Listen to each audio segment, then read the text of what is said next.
Mr. Mwangi, for talking to us here on a KTN News Center. So let's begin fast with how the country is responding to COVID-19. Thank you very much, Brother. The country has responded very well in the sense that it has managed to contain the infection rate. And if you look at numbers, we might stand out as one of the best performing countries. The country moved very early, put into measures that could contain this infection rate and spread, did very well in tracing and isolating, and that is why it has taken us almost 5 months to have the curve really becoming exponential. So there is a feeling at the moment that we might have reached the peak, and the curve is now starting to come down. We've come from an infection rate of almost 13%. We are down to 6%, and I expect we should be below 5% by next week. And being a member of the COVID-19 response committee, you're in charge of health. And there is a concern by Kenyans in terms of the free masks that the government had been talking about, because so many are saying they've not received any free masks from the government. They've been using their own money to buy the masks, especially people within the informal settlement. Thank you very much. We have, as a board, been able to buy and distribute 2 million masks. So ideally, likely 45 million people can claim not to have received masks from the COVID response fund. But ideally, we prioritize 2 aspects. The first one was to create a defense mechanism of protecting our health frontline staff, ensuring that those who are taking care of COVID patients are not infected. And I'm glad that the 57 hospitals that are dealing with COVID cases, we have sustained the supply of very quality PPEs. And I have no doubt we have not received any complaints from those hospitals. The second one was to support livelihood. There were people who are desperate in terms of meeting even the basic needs, including food. And we have supported 100,000 people, each with a payment of 1,000 shillings every week, just to provide for food. That is what the fund has been able to do. Given the limited resources we had devoted 1.4 billion shillings to the health sector and 500 million to livelihoods. It's good you're talking about figures here. And just before we cruise over to have a discussion on the banking sector, the effect of COVID-19 on the banking sector, and you've talked about figures earlier on. And at this point, Kenyans are also questioning the use of the COVID-19 funds. And as the COVID response committee, one of the mandates that you have is to oversee how funds that have been donated locally is also used by the government. What do you have to say about the corruption scandal that is currently facing the COVID-19 funds? Brother, I may not have anything to say about the scandal because I'm reading it from newspapers. And observing news as that subject is discussed. We are very different from government. We are a private sector initiative.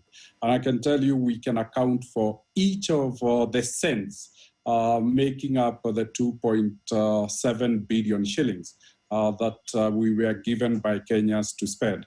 As I said, personally, I can account for the 1.4 billion shillings that was designated to the health committee.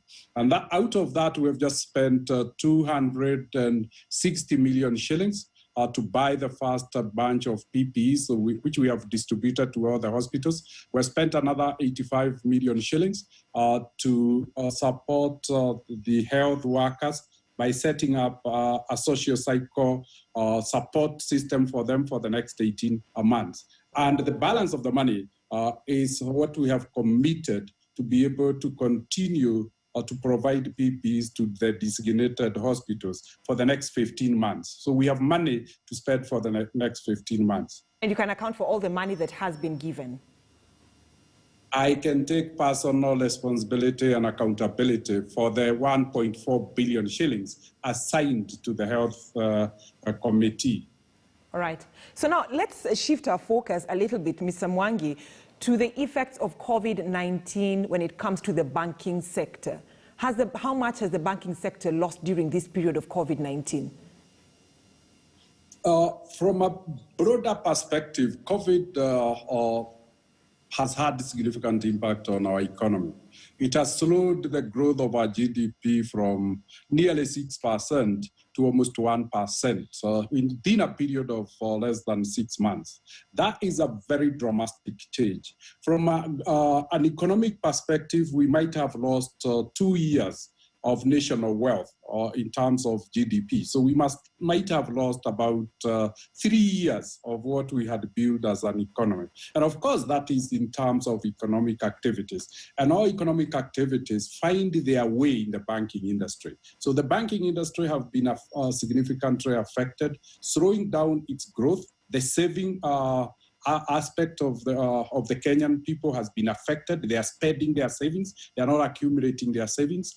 Their borrowing has been, repayment has been significantly affected because government containment mechanisms like closing schools means that all the private schools that had borrowed loans from banks will not be able to repay because they have no income. All the hotels that were closed, including the restaurants, cannot be able to pay their loans because they have no cash flow. That is how big the impact is. All right. Just hold on to that sentiment about borrowing, because we shall be getting to that question later on. But then how are banks trying to stay afloat during this time of COVID-19? Because there are people who can't even borrow money or even pay their loans. Essentially, banks have now had to draw onto their capital base. And you'll see a bank like Equity Bank, what we did was to withdraw the dividend we had scheduled for the shareholders and said we need to hold on to this money to give us strength. The second aspect we have done is the loss of the repayment, the cash flow from repayment. We have had to go globally and say, we'll not be able to get 60 billion shillings in repayments. Can we borrow an equivalent amount of loans? And you have seen the IFC, part of the World Bank, African Development Bank, rolling out those credit facilities to ensure we don't have cash flow problems. However, the bank's greatest success will be determined by how many enterprises and how many Kenyans we support, not just to survive, but to recover from the COVID impact. Simply because if Kenyan businesses collapse, they will collapse of having a very significant impact on the loan book of the banks. So really success for banks is survival and recovery of the Kenyan enterprises and generally the Kenyan economy. So that we are doing nothing else. The priority of us, particularly Equity, is to ensure we support the economy, we keep the rights of the economy on, and that every Kenyan who needs to be supported to survive and recover and thrive after is given the oxygen that they need in terms of financial support. All right, and Dr. Mwangi, as we wind up now, let's talk in a minute. Let's talk about the borrowing within this time of COVID-19. Several Kenyans have not been able to borrow. We are seeing auctioneers coming after them because banks want their money back.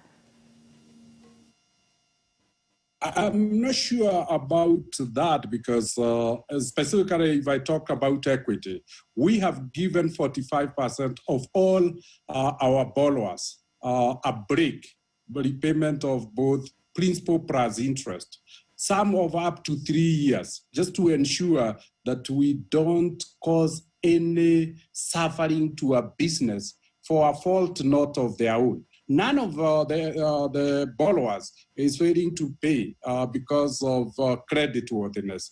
It's the state of the economy. It's this, the economic actions that have been taken to suspend economic activities of most of the sectors. So we have given a complete break. And I can assure you, there is none of Equity customers who would go through such a harrowing experience at a time like this. We need to start with them. There's nobody to buy anything that you try to auction at the moment. So as I said, for us, success is not how much profit or how much will grow. It's how many of our customers survive during this time. It's how many of our customers quickly recover, and it's how much we also support businesses to allocate resources to new ventures. For instance, we have allocated nearly 15 billion shillings to the new emerging sectors, that is manufacturing PPEs. And what we have seen is that a lot of jobs have been created, about 3,700. So it is literally support the economy and keep the rights of the economy on, and ensure every enterprise that banks with equity survives during this time.